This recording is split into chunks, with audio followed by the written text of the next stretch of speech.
Hello and welcome to my channel on human design. Today I want to go into the way to live your life as yourself no matter what. How does human design bring to you the advantage to find your advantage by finding out what you are? There is so much talk about, who am I?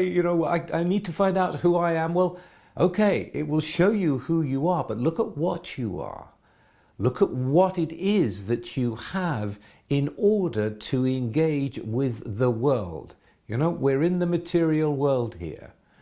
And whatever you've been born with is what you've got to use. Whatever you've been born with, whatever type you are, whatever energy motors you have, whatever intelligence you have, it's all to be used. You're here to be you. One of the phrases that Ra loved to use was, "The gods are cruel, but they're fair." And what he meant by that, or what I think he means by that, is we are here to embody our design. And if you don't, you run into trouble. If you get lost in the not self, if you get lost in the white areas in the chart, what's going to happen? You're just going to drift. So you can either drift or you can shift. And if you're drifting, you're going nowhere. You're going into the open areas. You're going into the areas where there's an endlessness that you will never fit into. You're here to take in from what those open centers are. If you're open emotionally, you're here to take in the emotional field. You're here to be wise about the emotional field. It's an advantage that you have if it's used correctly. If it isn't, then you're just going to drift around, seeking pleasure, seeking enjoyment, trying to avoid the pain, trying to avoid the conflict, and end up leading a life that just doesn't work. If you've got a sacral center, what does it mean? What are you? You're a generator of some sort or another. You could be a pure generator or a manifesting generator, but you've got energy. You've got power. All the non-sacrals would love to have that power that you have, even if only for a day, so they can do stuff. And then we have generators that have that power that are not doing anything with it. They're just drifting. They're just existing. They don't know what to do. They're stuck. So this is a lot of people. A lot of people get caught in this drift. Usually they get hooked up onto some boat, some job, some relationship that doesn't really work, and they drift along with that. Happily, we've got human design. Happily, if you're watching this, you already know that.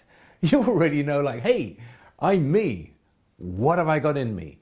What's my advantage? Well, if you're a generator, you've got to do something with that energy. And what you do with it will depend on what gates are in that sacral, what you are available for. Knowing that is a beginning.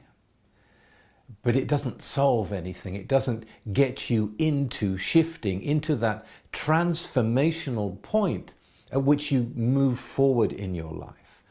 The life begins to fit to you because you are using your energy in the correct way. So what do you need? You need a response. You need a, hey, that's for me. You've got to have this energetic engagement with the outside. So when a viewer recently sent me in a question for generators, Richard, could you speak something about if generators are looking for things, is that initiation? Well, you're taking in from the outside. Okay, you're taking in from the outside. You know you need to shift. You don't know which direction you're going to shift in. You can't know until there's a powerful response. To begin with, it's got to be really powerful because it's got to really shift you from being stuck. So yeah, have a look. Wait to respond, but you've got to be taking in things that are within the field that you want to move into. If you don't know, then you watch and you wait.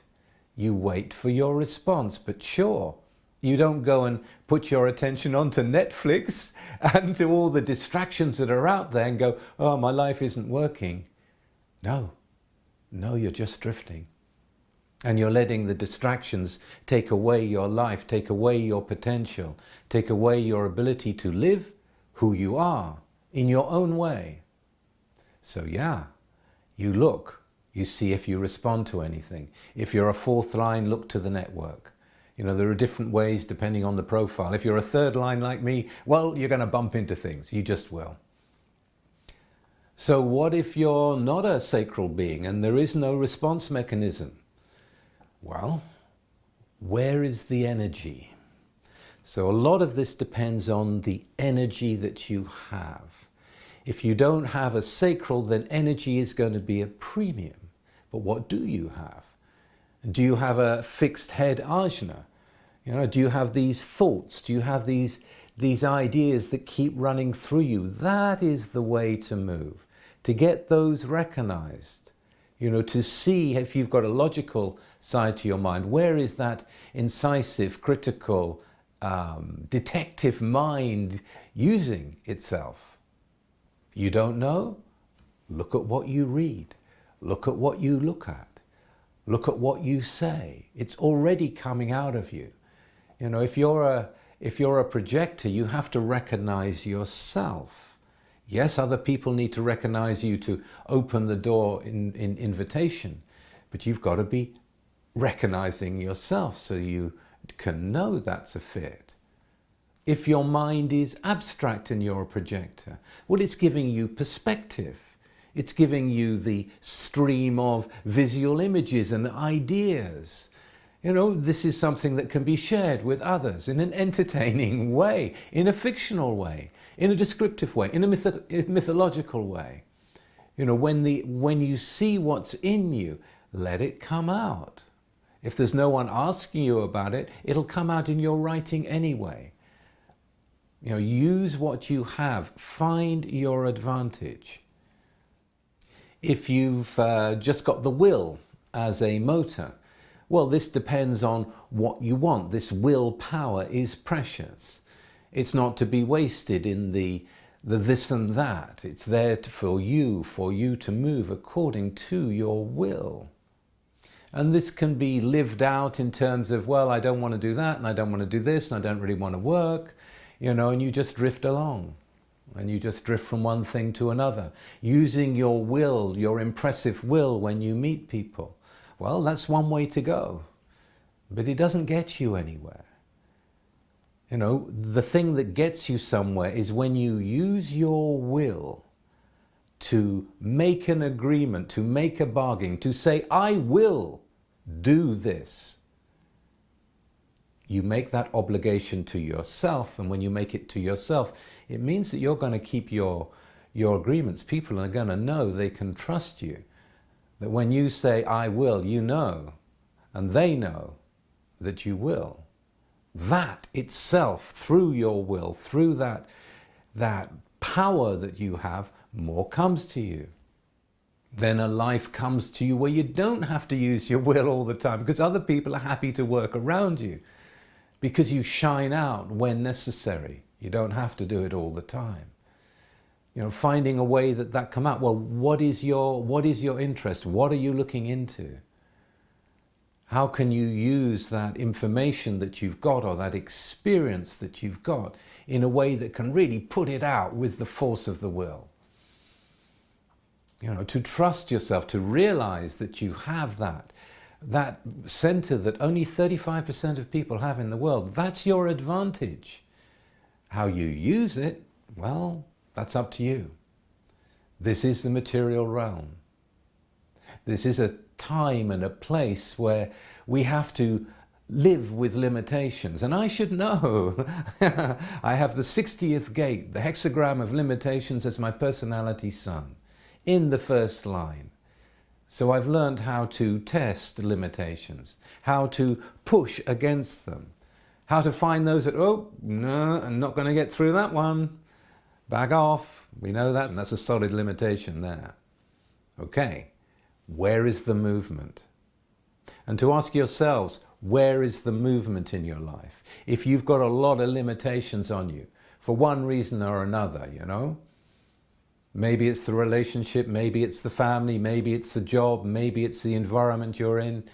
You know, there are going to be many limitations. That is the way that we have to move through.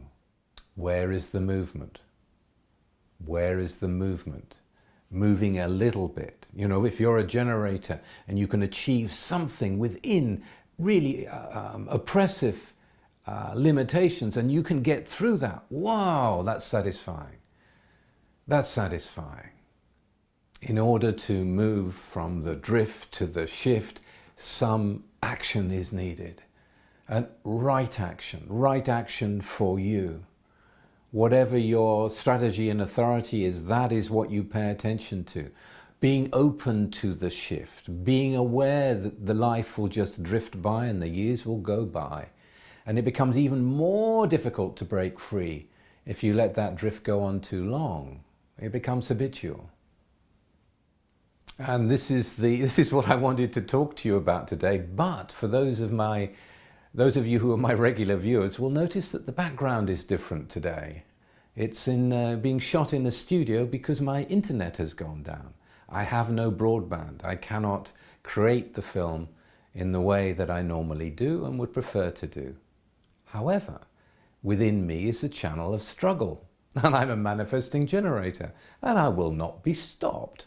You know, I'll find someone somewhere who has a broadband connection, and I'll do my best to get this out on time.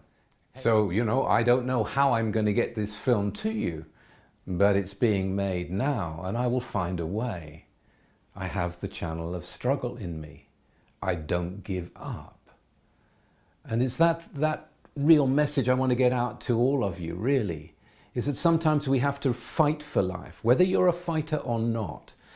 You have to find a way through. If there's a drift going on, and if the life is mainly just, you know, one thing leading into another, which is very much like it was before, the day before, then there is a shift needed. So I really want this video to be a video of empowerment, an empowerment to you, to look at your chart and see what is your advantage, what have you got. It's that is to be lived out. It is that is to be moved down that road in order for you to be rewarded for who you are. It's already in the chart, but action is needed. And talking of action, I better put this film together. I will see you very soon with something completely different. Bye-bye for now.